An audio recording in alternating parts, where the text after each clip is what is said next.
正午时分，小琼峰后山那片被选中了几年的林间空地上，奇缘老道手持拂尘，站在那只已经十分坚固的木笼中。他身周漂浮着几道宝光，身上那件崭新的青蓝色绸面道袍是一件不错的防御法宝，也让这老道看起来年轻了几岁。要渡劫了，面色难免会有些凝重，一缕缕晦涩难言的气息缠绕在奇缘身周，时不时就会有一只花瓣在这位老道身周飘过，消散于山间的微风中。奇缘的一对徒儿就站在100丈外的树梢上，兰陵娥有些紧张地注视着自家师父，先只拨弄着身前垂下的一缕青丝。这几年，灵娥的身段又长开了些许，绑着束带的纤腰盈盈一握，流苏长裙映衬着她纤柔的曲线。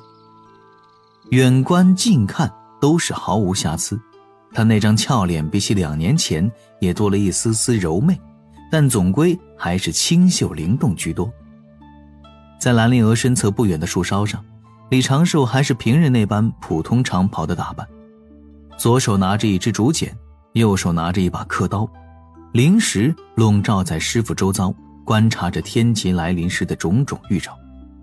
已经没有什么好叮嘱的了，该做的都已经做了，接下来只需要师父扛过第一道天劫，后面就是师父自己决断什么时候用那颗宝药了。现在李长寿的首要任务是近距离观察记录自己师父渡劫的过程。因为渡仙门200年招一次弟子，李长寿入门后刚好卡在了上代弟子成仙潮的尾声。那些受限于资质和悟性注定成不了仙的弟子，大多已经离开渡仙门回返家乡。最近这100年，渡仙门都在培养这一代的新弟子，上代弟子成仙者已是寥寥。师父这次渡劫是李长寿这100年间第6次观察炼气士渡仙人劫，而且难得能离得这么近，能够全程记录，事后细细分析。林间起了一阵疾风，木笼中的奇缘老道抬头看天，身周出现了一缕缕毫光，不过转眼这些光芒汇聚成了一根光柱，冲到了空中。来了，成仙前的预兆。李长寿拿着刻刀，捧着竹简，奋笔疾书，将细节详细记录下来。光柱持续了盏茶时间，小琼峰之上风云变色，李长寿能够感觉到天地灵气源源不断地从四面八方汇聚而来，在师父头顶100丈处悬停，转眼就凝成了一朵又一朵的灰色结云。而此时护山大阵下的各峰也飞出了道道人影，飞到空中眺望着小琼峰。结云下方出现了一颗闪亮的银白色雷斑，而奇缘老道身周也出现了一丝丝细小的电弧。李长寿掐指推算，很快他抬头对着自家师父传声：师父，根据结云的面积和厚度计算，应该是有5道天雷的常见成仙劫。奇缘老道稍稍皱眉，他还以为是最弱的3雷天劫，没想到自己竟然要渡5雷。成仙天劫不过9，常见为4、5、6道天雷。有一种说法，根据渡劫者的资质以及成仙后的潜力，天道会降下不同威力的天劫。劫雷数越多，证明此人今后的仙路就越宽阔，潜力越深厚，想要渡过成仙劫的难度也就越大。传声之后，李长寿又低头拿着刻刀继续书写。劫云开始不断震颤，那雷斑越来越明显，当雷斑达到某种临界值，立刻化作一道闪亮的雷柱，对奇缘老道当头砸落。天雷一出，天地都为之失色，那股蕴含了天地之理的大道波动伴随着雷劫一同砸落。但是观察这次雷劫的众仙炼气士错愕地发现，按道理来说无法用法宝抵御的天劫，竟然被奇缘老道身周的木笼完全吸走了。木笼各处闪耀着雷光，但是奇缘老道站在其中安然无恙。除除却灰白色的长发四散飘舞之外，自身没有缠绕半点雷光。兰陵娥顿时兴奋：师兄，鸟笼有效果了！李长寿也是眉开眼笑，但他的笑意还没有来得及绽放，那股晦色的大道波动突然出现，闪耀着雷光的法眼鸟笼突然四散炸开。行吧，天道果然不允许投机取巧，也可以了，起码帮师父抵御了第一道雷劫。但随之李长寿就发现了一个问题，师父因为没有正面承受天劫，身周也并没有出现仙灵之气。法爷鸟笼帮忙躲开了第一道天劫，也相应的损了渡劫者的好处，有得有失，大道常理。还好师父此时并没有拿出融仙丹一口吞了，要不然李长寿这真的是亲手毒杀了自己的师父呀。劫云之上，一块更大的雷斑开始酝酿，其内蕴含的天劫之力比之前更多了几分。齐元老道面色更加凝重，全身的法力调运到身周各处，身形缓缓升空。成仙劫只能硬扛。第二道天劫凶狠地落下，那一道道雷霆聚成的雷柱瞬间将齐元的身形完全吞噬。李长寿与兰陵娥尽皆捏了一把汗。当两个人看到师父坚持了瞬息就被雷柱压到地面，兰陵娥紧紧地闭着眼睛不敢多看，一直到放电的声响消失不见，兰陵娥听到师兄松了一口气，这才敢睁眼看去。齐元老道满是狼狈的在地面浅坑中坐了起来，扭头对旁边吐了一口血，仰头吃下了几颗丹药，再次站起。他自身的法力还算是充盈，一缕浅浅的仙光正在身周盘旋。这第二道天雷算是扛了过来。李长寿停下书写，左手缩在袖袍中，摁住了一张纸人和一颗丹药。看师父的样子还要去扛第三道天劫，但是绝对扛不过第四道。倘若师父被第三道雷劫给劈瘫痪了不能动，那么他就要及时的给师父塞融仙丹。更大的雷斑在劫云中汇聚，齐元老道咬牙站起，双手迅速结印，在身前布置了一层又一层的法力屏障，但是无用。这一次先是一声轰鸣，劫云之中仿佛有着千军万马在奔腾，一道磨盘粗细的雷柱带着肃杀气息悍然落下，师父几乎瞬间击溃了齐元布置的众多屏障，将齐元按在了浅坑中，一阵疯狂的输出。面对着涌来的疾风，兰陵娥禁不住失声大喊，但她的喊声很快就被风声吞没。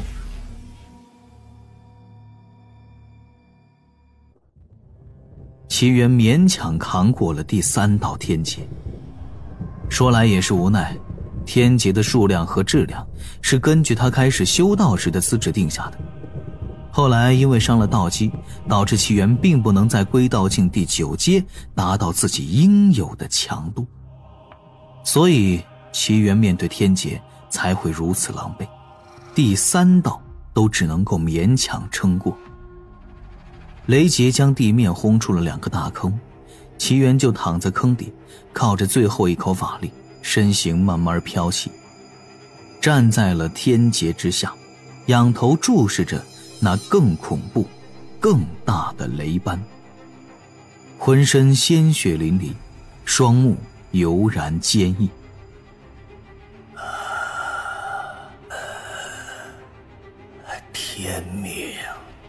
天命何其不公！可贫道对你并无怨言，大道轮转，天地井然，一切都是贫道的命数，贫道赴死又如何？但只有一点，绝不能躺在地上狼狈的死去。徒儿们就在一旁看着，哪怕你们的师父是个不中用的废物，哪怕你们师父不能给你们别封弟子都能有的庇护，那贫道也要站着死，也要有人族炼气师的气概，也要给长寿和灵娥挣一份面皮，让你们知道自己师父并不缺这份坚毅的向道之心。更何况我还有大徒弟千辛万苦准备的宝药，能够扛过一道天劫。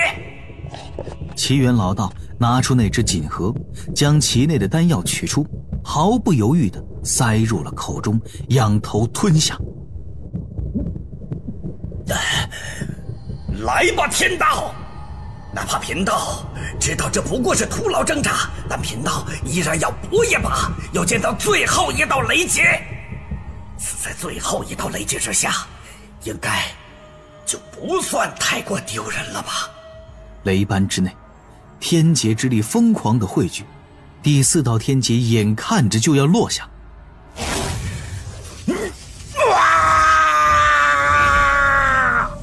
齐元老道仰天怒吼，须发皆张，整个人宛若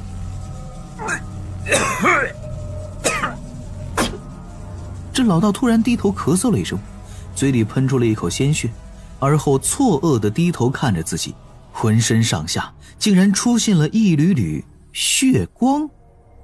这什么情况？哦，我怎么开始化掉了？太清老爷在上，怎么回事？这孽徒给贫道吃的是什么？头顶疯狂涌动的雷斑突然哑火，劫云也停下了旋转。这天劫活像是对自身寄予了厚望，想在爱侣面前表现一番，却突然发现呢，自己是在过度劳累之后的凡人中年男人一般，突然就没了后续。最后一瞬，齐元扭头看向了自家面带微笑的大弟子，这老道的意识迅速被溶解，自身宛若落在火炉中的雪人，瞬间消融，魂魄、身体甚至衣物接近化成了那滩血水，漂浮在空中。劫云震颤了一下，化作一股股精纯的灵气四散飘逸，一缕缕阳光照在了小雄峰上，各处观礼之人都看的是莫名其妙，愣愣地看着齐元消融的地方，注视着那滩血水。突然间，地面涌出了一股浊气，云中落下了3色仙光，尽皆注入了血水之中。不知从哪里传来了丝竹弦乐之声，美妙动听。清浊之气开始缓缓汇聚，那滩血水慢慢呈现出了人形轮廓，而后就听噼里啪啦的一阵响动，齐元老道的身影再次出现在了空中，甚至那被天雷打成破烂的衣服都还在身上。血光消退，老道身周飘舞着片片花瓣，脚下踩着一朵浑浊的祥云，头顶隐隐有着一朵莲花绽放，这莲花又随之融于身形之中。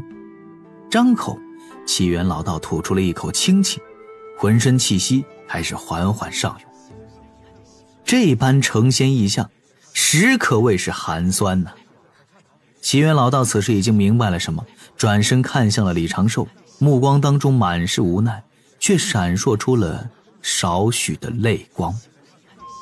暂不提师徒2字，齐元面色复杂，对着李长寿做了一个道揖。李长寿连忙收起竹简、刻刀、纸人、丹药，对着师父做道揖还礼，久久不敢起身。风中也传来了一阵嘈杂的议论声。是冰姐，冰姐化浊仙，那竟然是融仙丹，这丹药竟然还会有人炼制。齐元师弟竟选择了这条路。渡劫过后的短短片刻，齐元道长经历了复杂又漫长的心路历程。贫道竟在天劫前冰姐化了浊仙，还是在众目睽睽之下那般果断用了冰姐的仙丹，慨然冰姐躲避死劫。唉，今后也不用在门内再抬起头来喽。紧接着，齐元又想到了自己徒弟当日跪在自己面前塞给自己这颗仙丹的情形。哎，罢了，这都是长寿的一番苦心。我这个做师傅的总想着靠天劫以死明志，却忽略了2个徒儿想让自己活下来的苦心。这仙丹怕是很难获得吧？长寿为此吃了不少苦吧？唉，他刚在北周突破的反虚境，我如何能浪费他这般苦心呢？哼，卓仙又如何？前路并未被封死，总比鬼仙和魂飞烟灭强了许多，以后更可庇护2个好徒儿，足够了。所以齐元老道对李长守拱手做了个道揖。又有一道道身影从各处飞来，对着齐元道喜贺喜。齐元老道先是一愣，随后便熟络地拱手应对，与这些已经许久没有来往的当年好友话着家常。嘿嘿，卓仙也是仙，快活几万年，努力修行得真仙，多收几个弟子，也能将我小琼峰一脉发扬光大。齐元道长逐渐喜笑颜开。正此时，被围在人群中接受贺喜的齐元突然听到了大徒弟的传声，